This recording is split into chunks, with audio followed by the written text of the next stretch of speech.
Hello everyone, welcome to Daffodil Learning Channel. இன்னைக்கு நாம second type கான problems அதாவது questions பார்க்க போறோம். So first question is over here. இங்க வந்து t is equal to root x plus 3 கொடுத்திருக்காங்க. இது ஒரு function. So find the displacement of the particle when its velocity is 0. இதுதான் question. So first வந்து இந்த வீடியோ ஸ்டார்ட் பண்றதுக்கு முன்னாடி இதோட previous video வந்து பாத்துருங்க. அதாவது அதுல type 2 கான concept சொல்லியிருப்பேன். So இப்போ இந்த question solve பண்ண போலாம். So displacement of the particle when its velocity is 0. So velocity is 0 ஆக்கணும். அதான் நம்மளுக்கு கொடுத்திருக்க clue. So velocity 0 ஆக்கிறதுக்கு நாம என்ன பண்ணணும்? நாம x மட்டும் ஒரு சைடா கொண்டு வரலாம். அதாவது root x is equal to t minus 3 இப்படி எழுதலாம்.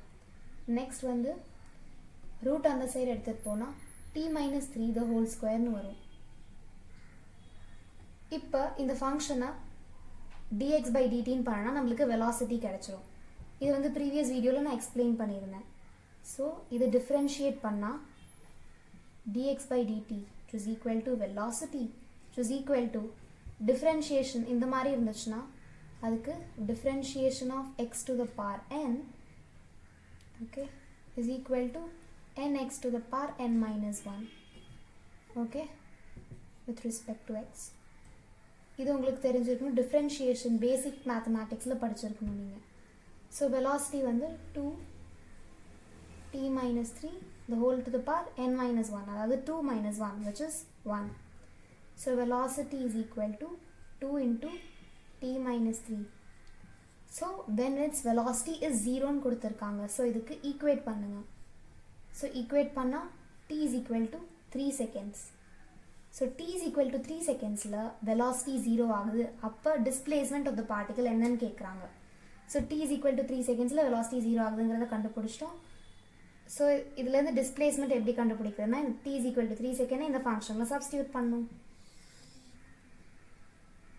So 3 is equal to root x plus 3.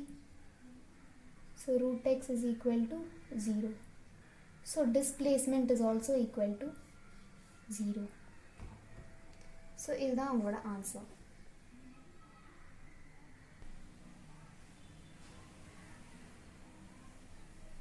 So second questionல the acceleration of a particle moving in a straight line varies with its displacement as a is equal to 2s plus 1.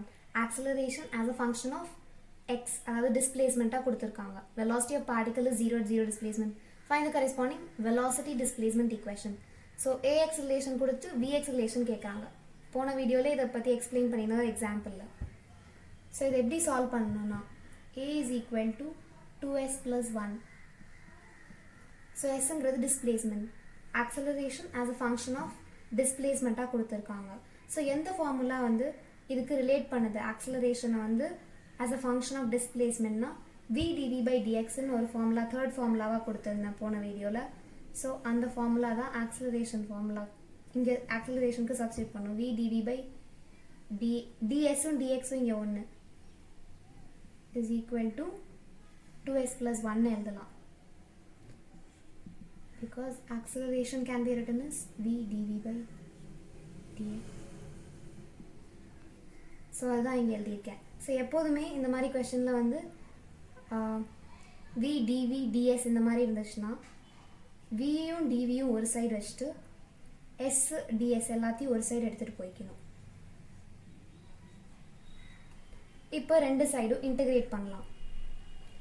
So integral of v dv equals integral of 2s plus 1 dot ds. So integral of v dv எப்போதுமே இன்டகிரேஷன்ல v இருந்துச்சுன்னா அதோட dv தான் இருக்கணும் dv தான் இருக்கணும். v dx ன்னு integrate பண்ண முடியாது. இது ஞாபகம் வச்சுக்கணும். v இருந்தா அதோட dv இருந்தா தான் உங்களால இன்டகிரேட் பண்ண முடியும். சோ இதோட இன்டகிரேஷன் வந்து v square by 2. இத வந்து ரெண்டா பிரிச்சுக்கலாம். அதாவது integral 2s ds plus integral ds.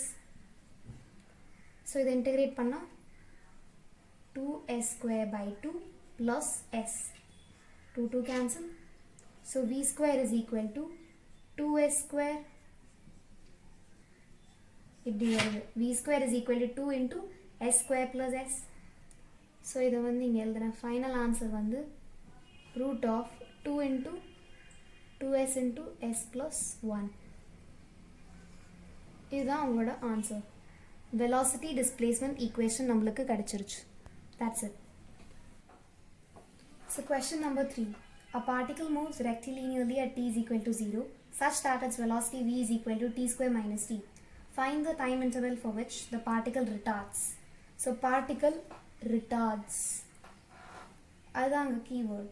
So retard ஆகணும்னா ஆக்சலரேஷன்ஸ் டிரெக்ஷனும் வெலாசிட்டியோட டிரெக்ஷனும் ஆப்போசிட்டில் இருக்கணும். அப்போ தான் ரிட்டார்ட் ஆகும். அதாவது ஒரு பார்ட்டிக்கல் வந்து ஒரு வெலாசிட்டியில் இப்படி போயிட்டுருக்குன்னா ஒரு ஆக்சலரேஷன் வந்து ஆப்போசிட் டிரெக்ஷனில் இருக்கணும். ஸோ ரெண்டுமே ஆப்போசிட் டிரெக்ஷன். வெலாசிட்டி இந்த டிரெக்ஷன்னா ஆக்சலரேஷன் வந்து ஆப்போசிட் டிரெக்ஷனில் இருந்தால் தான் பார்ட்டிக்கல் ரிட்டார்ட் ஆகும். ஸோ அதுக்கு என்னென்னா a dot v வந்து should be less than 0. Only then the particle will retard. இதை மட்டும் நீங்கள் ஞாபகம் வச்சுக்கணும். a dot v வந்து நெகட்டிவாக இருந்துச்சுன்னா particle is retarding. Okay, so இதை பேஸ் பண்ணி தான் இந்த கொஸ்டினை சால்வ் பண்ண போகிறோம். a dot v less than 0 or a dot v should be negative. So இங்கே என்னென்னா வெலாசிட்டி வந்து கொடுத்துருக்காங்க v is equal to t square minus t. இங்கே என்ன ஆக்சலரேஷன் கண்டுபிடிக்கலாம். So v is equal to t square minus t. acceleration எப்படி differentiate v. so dv by dt is equal to your acceleration is equal to 2t minus 1. 2t minus 1 acceleration is equal to 2t minus 1 கிடைச்சிருச்சு. இப்போ இந்த இதில் substitute பண்ணலாம். So இது வந்து first part ஒரு முடிஞ்சிருச்சு. நெக்ஸ்ட் ஸ்டெப் வந்து a dot v பண்ணுறோம். So 2t minus 1 dot v t square minus t should be less than 0. So இது ரெண்டுமே சேர்ந்து நெகட்டிவாக இருக்கணும். ஸோ ரெண்டும் நெகட்டிவாக இருக்கணும்னா ஒன்று இது பாசிட்டிவாக இருக்கும், இது நெகட்டிவாக இருக்கும். இல்லைனா இது நெகட்டிவாக இருக்கணும், இது பாசிட்டிவாக இருக்கணும். ரெண்டு கேஸையும் நாம் செக் பண்ண போகிறோம்.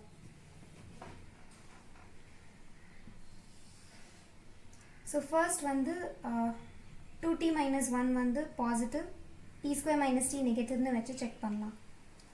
ஸோ 2t minus 1 வந்து greater than 0.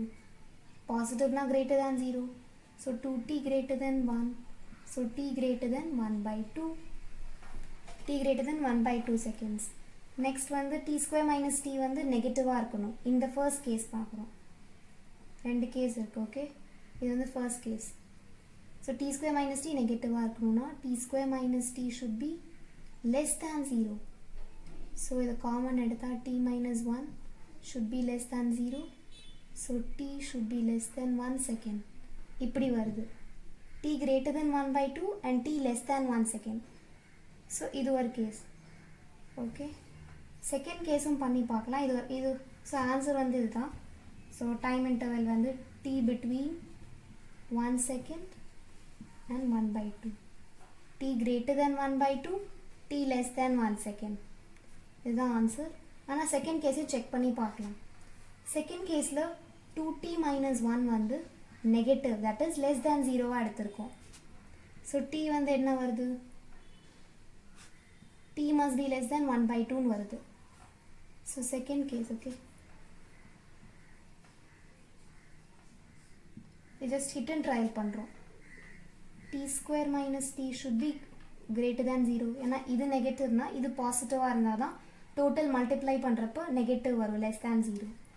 So t into t minus 1 should be greater than 0. So t should be greater than 1 second. So t less than 1 by 2, t greater than 1 second. ரெண்டுமே மேட்சே ஆகலை. t greater than 1 secondனா எப்படி t வந்து 1 by 2ஓட கம்மியாக இருக்கும். So இது வந்து not possible.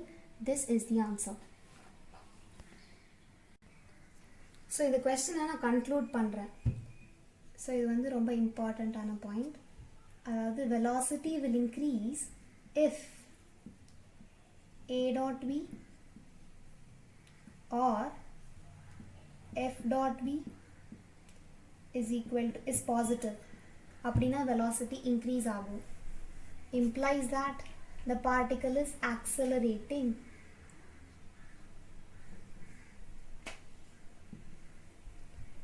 velocity decreases if a dot v or f dot v is negative, which implies that the particle is retarding. So this is the question order conclusion. இன்னொரு சின்ன info ஞாபகம் வச்சுக்கோங்க. Velocity will increase if direction of velocity is same as direction of acceleration, and velocity will decrease if direction of velocity is opposite to the direction of acceleration. இது ரெண்டுமே உங்களுக்கு ப்ராப்ளம்ஸ்ல use ஆகும். Thank you.